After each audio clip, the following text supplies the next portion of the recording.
Hey guys, LionMaker from LionMaker Studios, bringing you another episode. And I'm only doing creative craziness like build off because on my first episode of Boring Survival / Survival Madness, I got over 40 views.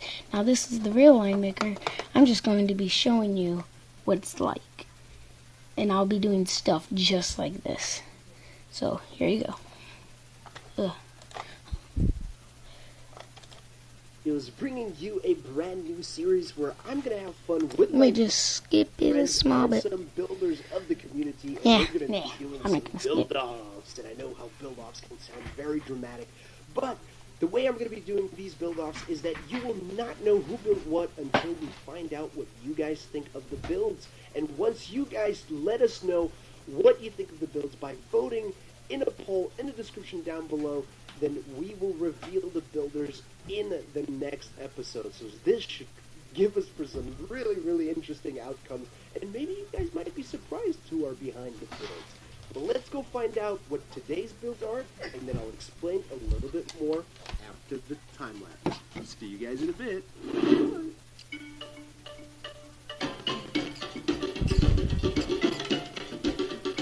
Here, I don't think we see all the screens, so just gonna move it a small bit.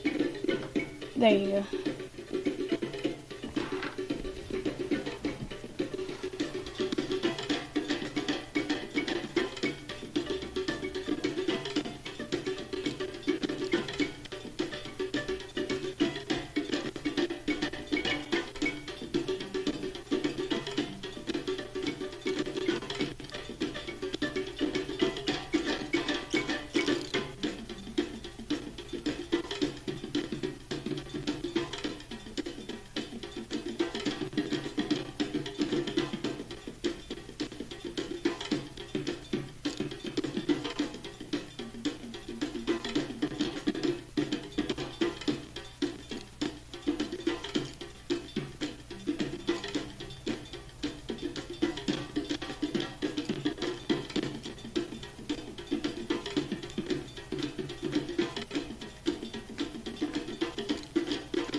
There you go, guys. You saw that awesome little time lapse. It took them about an hour and 15 minutes to build that. They chose modern as their topic, as you may have noticed, or may not have noticed. You might not agree with some of the builds that they have done, but together with MZ255 and Panda the Page, we're going to go and have a look in detail what these builds have to offer. So let's start by going to check out build number 8.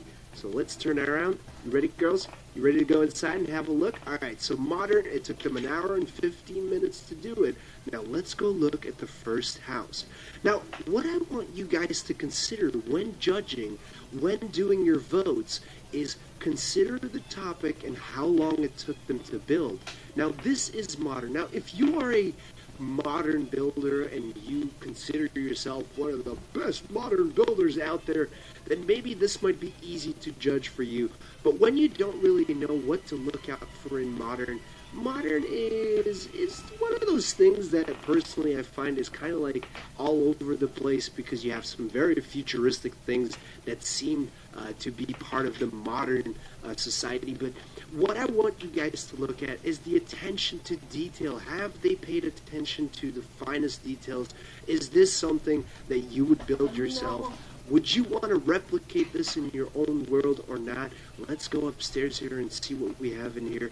Just look at the space they've used. Look at the materials, the choice materials they've made, and all the little details and things like that. How are you seeing things that you've never seen before, or are all these little things common? Now, this was building number A, so if you prefer building number A to building number B, which we have not visited yet, make sure to keep in mind that this is building number A. Now, let's go to building number B. Built by Mystery Builder number B. Number B. Good, well done, GG Lion. Number B. But let's have a look here. Remember, the attention to detail. Did they work with the landscape? Did they just leave it the way it is? That is up for you guys to decide. Which house, if you had to pick, would you rather live in? Put yourself in the situation. Is the attention to detail to something that you think is what you would replicate in your own world? Are you fascinated by what you see or not? Now, because you don't know who built what, it might be a little bit harder, because a lot of people in time lapses or in build-offs, they tend to vote on who they prefer. But this time, you guys get to vote purely and simply on which build you think is the best. So now that we have toured completely building number B, this is the absolute everything I've seen. Let's have a quick look in the chest. Okay. I'll let you guys judge the emptiness of chests or not. Let's also have a look maybe at the back of the building and see if we can see anything interesting. So we just see the lines going there. So to be honest, I think both builders have done an absolute awesome effort on both builds during the time that they had, so it's absolutely cool. So remember, guys, if you have enjoyed this building, this is building number B. Make sure to vote for B if that's what you prefer. There you go, guys. Now, that was the first build-off, and in the next episode, we will find out who built what, if that is up to the builders to decide whether they want their names divulged or not. But surely the winner is going to want, people are going to want to know who built what. But guys, remember, if you like this map is also available for download as a template, which means that the map has absolutely nothing in it. It just has spawn. So if you want to do build-offs with your friends, and if you're a YouTuber and you want to start a build-off series in your own way, this map is absolutely made for you. I have turned off rain in the map, so do not sleep, otherwise it will reset the time. Daylight has been stuck at midday, so it will never rain on this map. It's the perfect map for build-off, so you can take your time. Doesn't turn dark. Now, if you need a different setting of time, just make sure that the sunlight goes where you want it to be, whether it's dawn or whether it's when it's coming up. You pick whatever you prefer. Now, if you guys have any questions or any If I've missed out on explaining absolutely anything about the time lapse and how it works and how the build offs go, make sure to put them in the comment section down below. I'll try and answer as many of your questions as possible. Hopefully you guys did enjoy this episode and this brand new series, and hopefully we will see you guys in the next one. Take it easy, guys. Bye.